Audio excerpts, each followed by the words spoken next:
Si vous avez envie d'acheter un service ou un produit et que vous voyez le prix baisser, vous en pensez quoi? Cela peut être un énorme signal faible ou une super promotion. Savoir déterminer le prix pour une entreprise est un moment crucial dans son positionnement. Moi, je vais vous parler d'autre chose complètement différente et beaucoup plus par rapport, je vais vous parler par rapport la détermination des prix parce que c'est quelque chose qui est hyper compliqué quand tu es une entreprise.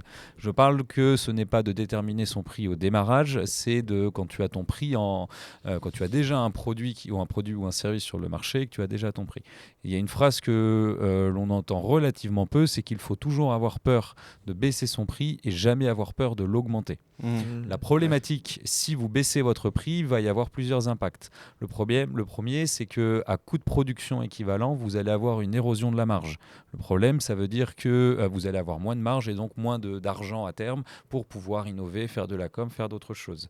La deuxième grosse problématique, c'est que ça va impacter en fait directement l'image et la perception. C'est-à-dire que le prix va avoir aussi une perception dessus, la perception du service ou du produit va être impactée. Ensuite, on a également en fait le fait de léser votre communauté, c'est-à-dire que les personnes qui avaient acheté à un prix maximum précédemment, en fait, vont pas comprendre pourquoi est-ce que vous baissez. On pourra parler d'exemples d'entreprises qui ont fait ça. Et l'autre point, donc ça va modifier le positionnement. Et le dernier, c'est le comportement des consommateurs, c'est-à-dire qu'il y a une habitude autour du low cost. Si vous baissez trop vos prix, et après, ça va être quasiment impossible de les augmenter. Donc moralité, si vous êtes, et après on pourra en discuter, mais si vous êtes en train de vendre quelque chose et que vous vous rendez compte que les personnes n'acceptent pas vos prix, n'acceptent pas vos tarifs, et vous vous dites, bah, tiens, je vais baisser mon prix, ça peut être la pire stratégie ou la pire décision que vous faites. Dans le cadre où le prix était bien sûr bien réfléchi au démarrage. Ouais, c'est vrai que là, je m'imagine acheter quelque chose, donc soit un produit, soit un service, et qu'en fait, au final, je vois le prix baisse. Pour moi, c'est un énorme signal faible de dire pourquoi ça baisse. En fait, au final, c'est bizarre. Soit t'achètes moins de choses, soit. Bah non, je suis pas d'accord. Le prix de l'essence, il a baissé mais c'est depuis 6 particulier, mois. je pense. Oui, alors bien sûr, je parle pas quand c'est corrélé à un marché derrière. Oui. Et tu vois, on parlait des actions, tu vois. D'accord, mais les c'est pas du tout- céréales Kellogg's.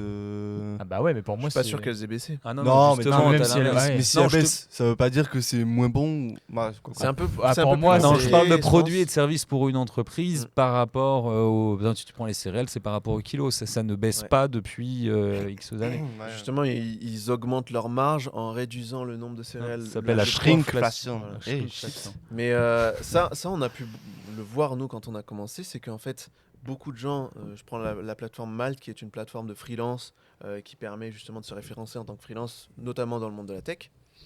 Et en fait, tu vois énormément de personnes qui sont positionnées à un tarif tellement bas que si tu te dis, c'est bizarre, j'ai pas envie d'aller le Ouais, voir, ouais. quoi.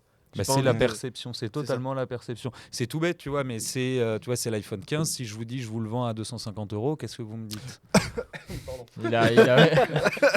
Non, je pensais que tu voulais vraiment me le vendre à 250. Et je te dis, Non, il y a un loup, quoi. Il y a un truc. Ouais, c'est ça. Donc c'est ça la perception d'une marque. Tu vois, la perception, c'est ce que tu vas avoir comme idée par rapport à ça.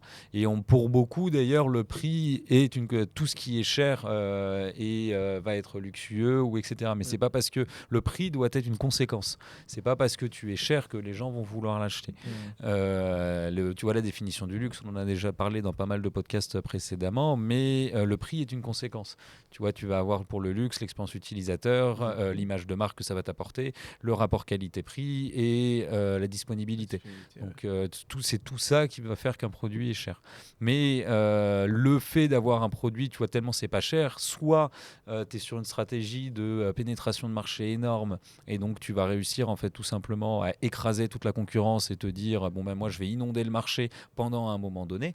Mais là on est au démarrage. Tu vois, encore une fois, c'est pour ça que j'ai précisé au début que c'est quand tu as un produit ou un service qui a déjà un prix et que beaucoup se posent la question, mais est-ce que c'est le bon prix? Est-ce qu'il y a des gens qui m'achètent ou pas? Tu vois, une stratégie de pénétration de marché, c'est au démarrage, tu inondes tout le monde. Ouais. Mais justement, il y avait des stratégies de pénétration de marché qui... tu avais des grands groupes qui lançaient des boîtes et qui vendaient à perte. Et justement, Alors, ça a été vendre à interdit, perte, ça. c'est interdit. C'est interdit Ça de a vendre été à perte. interdit, Ouais. mais, Vendre à perte, ça veut dire que tu vends en dessous de ton coût de production. C'est interdit. c'est ça. Tu n'as que 3 périodes dans lesquelles tu peux vendre à perte. C'est les soldes, pendant le liquidation et des stockages.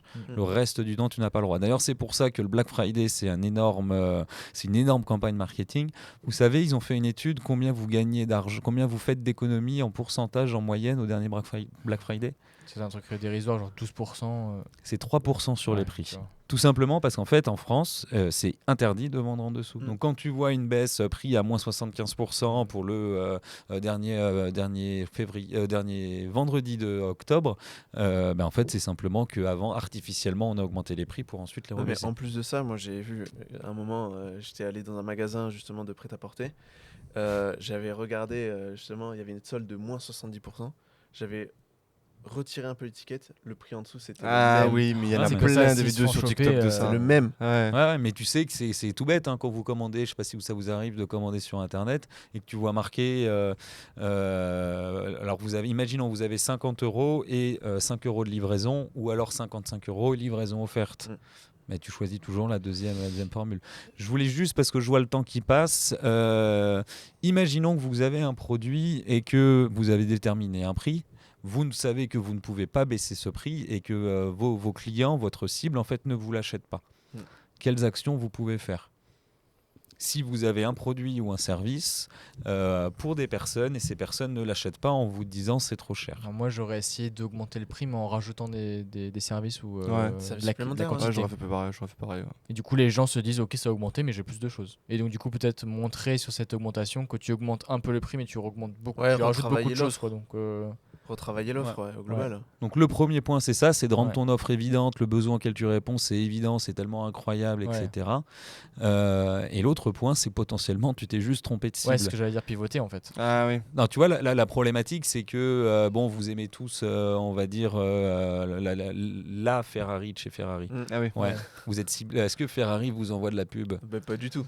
Voilà. En vrai, je Parce suis même qu'en- pas sûr qu'ils fassent de la pub. Hein, Ferrari. Non, mais c'était un exemple. Ah, ok. Dans le sens, en fait, tu t'essayes pas de vendre quelque chose à quelqu'un qui n'a pas les moyens de se le Ouais, payer. bien sûr. Tu t'as jamais de pub Porsche à la télé, pardon. C'était Lamborghini. Si, Porsche, si, mais c'était le patron de Ouais, Lamborghini. mais quand est-ce que vous avez vu une pub Porsche à la Alors là, le truc, c'est que ça va être. Alors, c'est de la pub indirecte, c'est-à-dire dans Turbo, Automoto, etc. Oui, T'inquiète c'est pas vrai. que les marques derrière, c'est pas juste Turbo Bien qui sûr. se dit tiens, je vais conduire une Lamborghini. Là, c'est le côté rêve. Là, je parle vraiment de pub ciblée ou de prospection ciblée.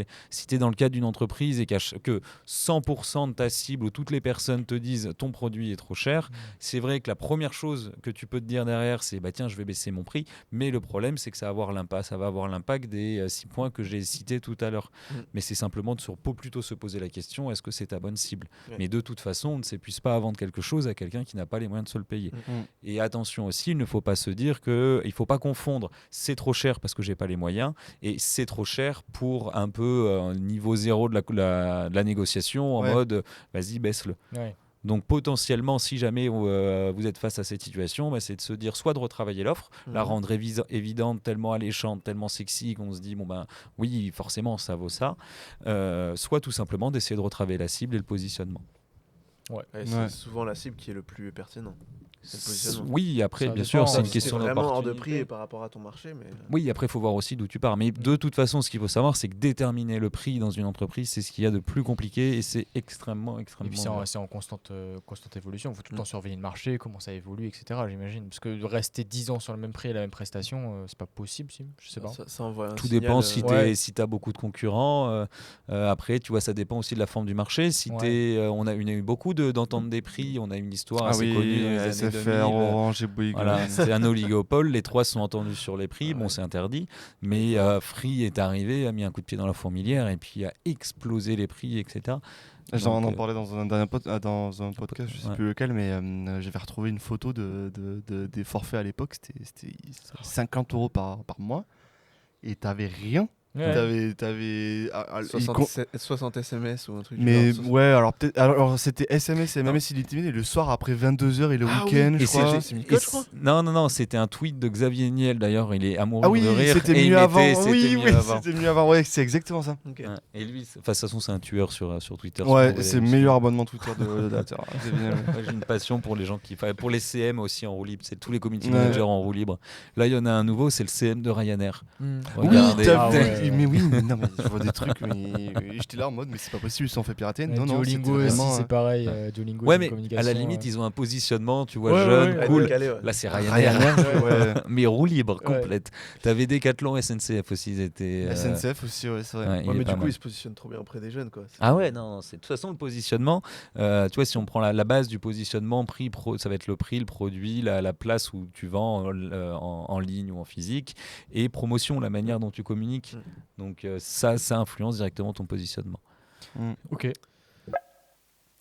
Déterminer le prix est un moment crucial pour une entreprise. Pour ce qui est du positionnement, on essaye d'en parler le plus possible dans les épisodes de notre chaîne Business sans filtre. On vous attend sur Spotify, Apple Podcast et YouTube.